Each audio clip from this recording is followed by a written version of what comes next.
Okay guys, so today I'm gonna... Oh no! What's up? That cute top I was gonna buy is out of stock. Is shopping all you do in your free time? I mean, what's more exciting to do than shopping? Creating content on YouTube? But that's too time consuming. Well, I prefer being productive even in my spare time, and I prefer to do things that make me feel like I'm on cloud 9. Ha! And overdrying could lead to feeling down in the dumps. You're such a wet blanket. Hi everyone, welcome to another episode of Grammar Lessons. My name's Nushin and this is English Path. Today's lesson is about gerunds and infinitives. Let's go. Let's see what a gerund is. A gerund is the ing form of a verb when it works like a noun and therefore is not considered a verb anymore because it does not express action. It is a thing. It becomes a thing. For example, swimming is so much fun. Let's replace it with something, which is a noun. Something is so much fun. It works. Compare it with this one. The kids are swimming in the pool. Is swimming a gerund here? No, it's not, because it's expressing an action. The kids are swimming in the pool right now. The present continuous tense. Additionally, the ing form of many verbs can be used to describe nouns and are therefore adjectives, which should not be mistaken for gerunds. For example, the novel I'm reading is really exciting. I'm reading, this is the present participle form of read, and exciting is an adjective. So every word you see that ends in ing is not necessarily a gerund. Okay, so a gerund is the ing form of a verb when it works like a noun. Now, what do nouns do? Nouns can be subjects, objects, objects of preposition, and subject complements. Let's see how they work. Books can change your mindset. Books is the subject of the sentence. Objects, direct and indirect. I love books so much, which is the direct object of love. The action of loving directly happens on books. And I suggested the book to my friend. The book is the indirect object because I suggested it to my friend. My friend was the direct receiver of the action and the book received the action indirectly. So in both sentences, books and the book are objects. Object of preposition. She talked about the book. About is a preposition and the book is the object of about. What did she talk about? She talked about the book. Subject complements. As the name suggests, it completes the subject. I will explain it further a bit later. The solution to the problem was the book. What was the solution? The book. What was the book? It was the solution. So they're the same thing. And the solution is the subject. The book is its complement. Gerunds work like nouns, right? So they take the exact same roles. For example, they can be the subject of the sentence. Reading can change your mindset. I replaced books with reading. You can always replace gerunds with something. Something can change your mindset. It works. Objects. I love reading so much. I love something so much. I suggested reading the book to my friend. I suggested something to my friend. So just like nouns, gerunds can be direct and indirect objects of statements or questions. She talked about reading. She talked about something. Reading is a gerund that is playing the role of object of preposition, the preposition about in this sentence. And finally, they can play the role of a subject complement. The solution to the problem was reading. The solution to the problem was something. You can always use gerunds after prepositions. For example, I checked the shopping list before leaving. Before is a preposition and leaving is a gerund. Before something, right? Therefore, you can use gerunds after phrasal verbs like look forward to, be interested in. They're interested in implementing the procedure in their production line. Implementing is a gerund which is being used after the phrasal verb be interested in. By the way, if you need subtitles to my lessons, you can press the CC button right here and then you can click the subtitles and drag them to the position of your desire. You can put them here or maybe here. You can even change the font color, the background color, the opacity, and it has multiple settings to toggle to suit your needs. I mentioned subject complements a couple times earlier. Let's see what subject complements are. A subject complement is a word or phrase used after a linking verb. Now, what are linking verbs? A linking verb is a verb that tells us what the subject is. A verb like be. This is a TV. It doesn't tell us what the subject is doing. It doesn't state any action. The list of linking verbs is be, all different forms of it like am, is, are, was, were, will be, has been, had been, etc. Seem, appear, look, smell, taste, feel, sound, become, get, grow, remain. They all tell us what the subject is, not what the subject is doing, except for a few cases. And a subject complement identifies or describes the subject. A subject complement completes the subject and therefore cannot be removed from the sentence. For example, one of the causes of air pollution is smoking. What's smoking? It's one of the causes of air pollution, which is the subject of our sentence. If I remove it from the sentence, I'll only have one of the causes of air pollution is. So, you see, it can't be removed. What kept her so energetic was exercising. So, what kept her so energetic is the subject, and exercising is a gerund that's completing it and cannot be removed from the sentence. More examples of gerunds. Subscribing to my channel can help you learn English easily. It really can. The gerund subscribing has been used as the subject of the sentence. Plus, if you still haven't subscribed to my channel, please do. You're only one click away. Just click this little button here and you'll be subscribed to my channel and all of my new videos will be shown in your homepage. And I upload shorts every single day. Sometimes I upload 2 shorts a day and they contain lots of helpful tips that you do not want to miss.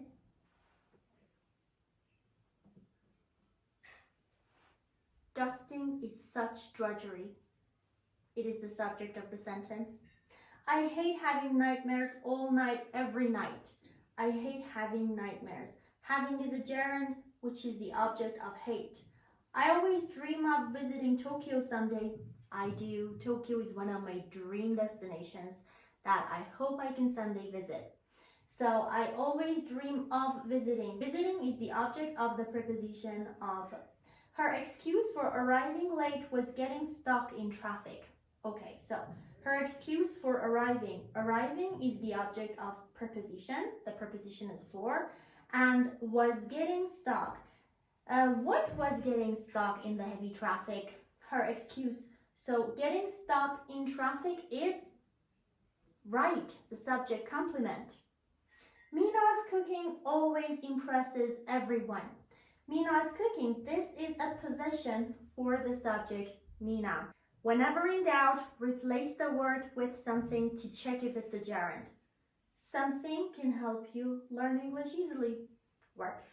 Something is such drudgery. Right. I hate something. Correct.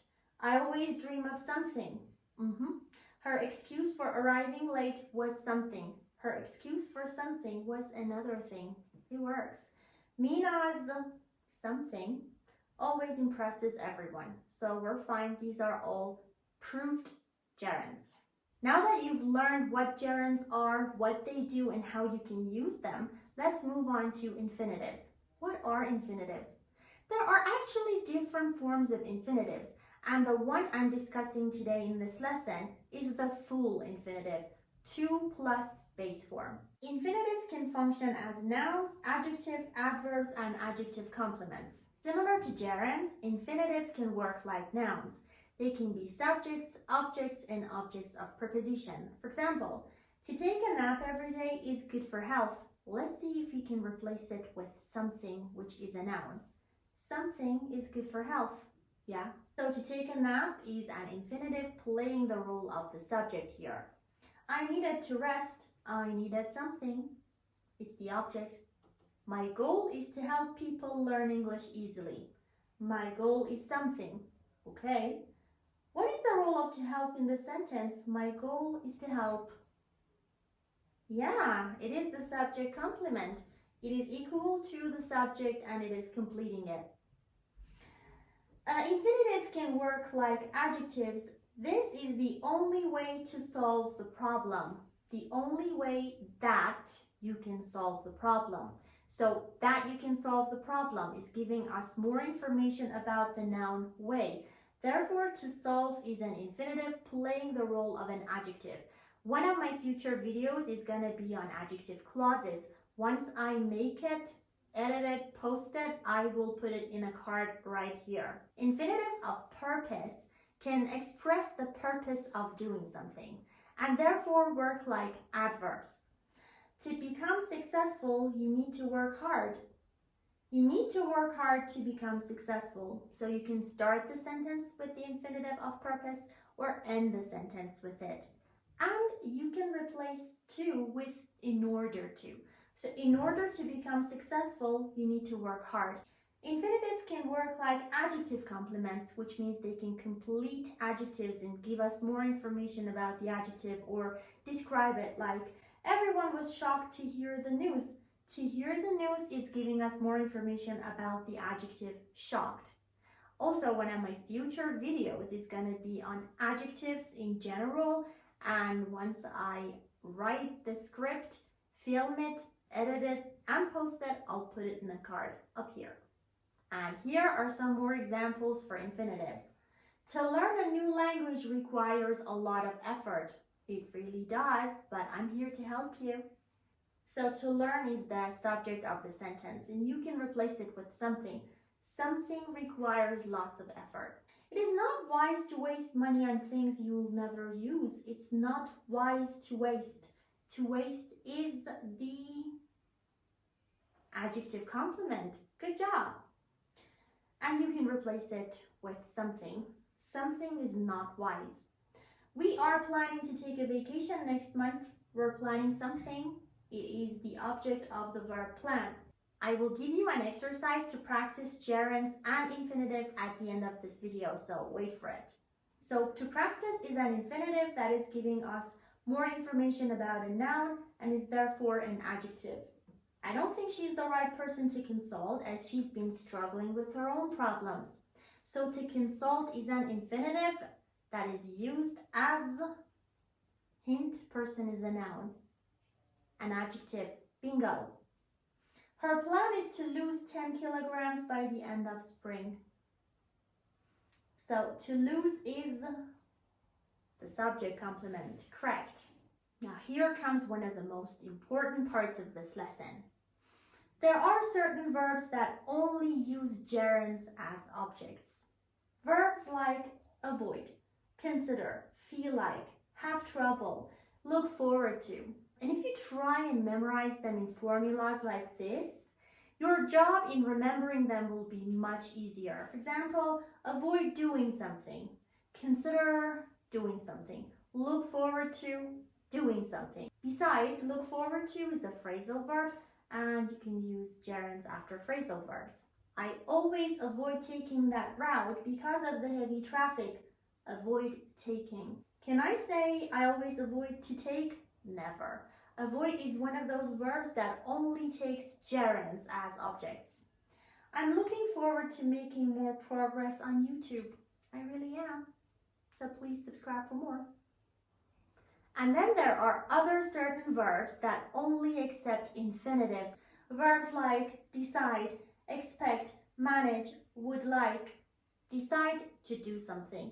Manage to do something. Let's see them in examples. He decided to retire when he was only 55. They always manage to meet deadlines. Now, can I replace to retire with retiring? Can I say he decided retiring when he was only 55? No, I cannot. Decide is a kind of verb that only accepts infinitives as its objects. So please memorize these formulas. They will be really helpful for you. Yet again, there are other certain verbs that take both gerunds and infinitives as their objects, and there is no significant change in meaning. Verbs like start, can stand, continue. For example, if you say, I started doing something, it means the same as I started to do something. For instance, I started to clean my room at 10 means the same as I started cleaning my room at 10. I'm running out of battery. By the way, I will give you a complete list of each category of verbs at the end of this video so you can take screenshots and keep them and memorize them. You can also use them in sentences in the comments, and I will read every single comment and tell you if you got it right or if you didn't. And the final category of those certain verbs is verbs that can take both gerunds and infinitives as their objects with a significant change in meaning. And those verbs are remember, forget, try, regret, and stop. For instance, I remember watching this movie when I was so young. I have a memory of watching this movie. So remember doing something means having a picture of that thing in your mind. However, I remember to take my antibiotic just on time means I thought of something and I actually did it. It doesn't mean having a memory of something. Forget. I'd forgotten knitting and had to watch some tutorials. This means that I had actually known how to knit before, but I forgot about it and had to watch some tutorials to remember it. Compare it with this one. I forgot to set the alarm, so I overslept and missed the class. This means that I did not set the alarm. I forgot to do the action. So I didn't do it and I missed my class. Try. I had a splitting headache, so I tried taking a pill. This means that I did an experiment to see if taking the pill would make me feel better. I tried to fix the car, but failed. It means that I attempted to fix the car. I made an effort. By the way, you can replace all of these with something. I tried something. I tried something. Regret. I regret sharing my secret with her. She went and told everybody. I told her my secret and I'm sorry about it and I wish I hadn't told her my secret. By the way, if you want a lesson on which clauses and expressing unreality in English, you can click this card and watch my video. I regret to tell you that the picnic's been cancelled due to the storm. This is a formal way of breaking the news to people. Breaking the news to someone means giving that person some bad news. So I haven't done anything in the past that I'm regretting. I regret the fact that I have to give them the bad news. Stop. I stopped using the cream as it was making my skin itch. What did I do? I gave something up. I used to use it, apply it on my skin. Then it made my skin itch and I gave it up. I didn't use the cream anymore. We stopped to get some coffee. We were walking or driving somewhere. We stopped to get some coffee. So we stopped what we were doing to do something else. Now here comes the exercise I promised I would give you. What I want you to do is to go to the beginning of this video. You can come here or click the description box and go down to timestamps and click intro. There was a conversation between two Nushins, right? In that conversation, I've highlighted some words. Tell me what those highlighted words are. Are they gerunds? If they are, tell me the role they're playing. Are they infinitives? If they are, tell me the role. And if they're not gerunds, tell me what they are.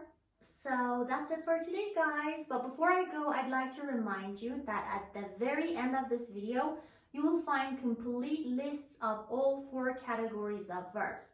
Verbs that take infinitives as their objects, verbs that take gerunds as their objects, verbs that take both with no significant meaning change, and verbs that take both with significant meaning change. Please like this video if you enjoyed it and if it helped you. Don't forget to subscribe to my channel. You're only 1 click away from it. Here's the button. Tell me what to record next. You can always ask me your questions in the comment section. I will read them all and answer them. Take care, guys. See ya. Before is an adjective. I needed something. So to take a nap is an infinite, so it's not there now. And then there are other certain verbs that, I had to Google some tutorials. I regret the fact that I regret the fact that I need to give them. I have highlighted some words. Take gerunds, verbs that take infinitives, verb that take verb.